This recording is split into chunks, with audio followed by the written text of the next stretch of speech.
मारेगाव वार्ता news channel, ताज्या घडामोडी व परिसरातील वार्ता थेट आपल्यापर्यंत। मारेगाव वार्ता।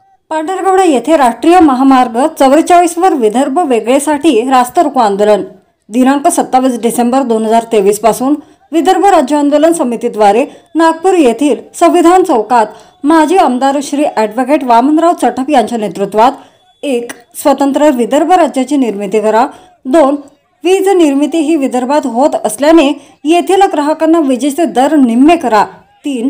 पंतप्रधान श्री नरेंद्र मोदींनी छत्तीसगड राज्यात हमी भावापेक्षा 40% जास्त भाव देऊन धानाची खरेदी, तर मध्य प्रदेशात हमी भावात 30% जास्त भाव देऊन गहू खरेदीची घोषणा नुकत्याच संपलेल्या निवडणूक प्रचारात केली।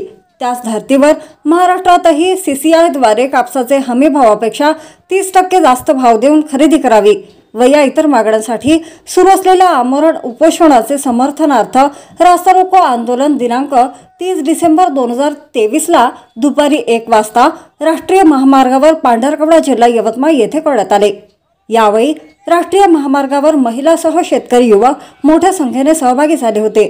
या आंदोलनाचे नेतृत्व विदर्भ राज्य आंदोलन समिती जिल्हाध्यक्ष कृष्णराव भोंगाडे, शेतकरी संघटनेचे जिल्हाध्यक्ष राजेंद्र झोटिंग, नारायणराव चिंतावर, मंजुषा तिरपुडे, शेख अयूब यांनी केले।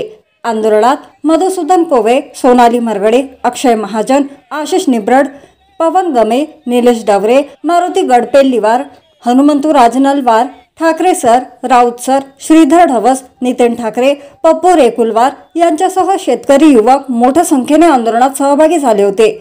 राष्ट्रीय महामार्ग 20 मिनिट रोखून धरला। शेवटी पोलिसांनी आंदोलकांना अटक करून रस्ता मोकळा करण्यात आला।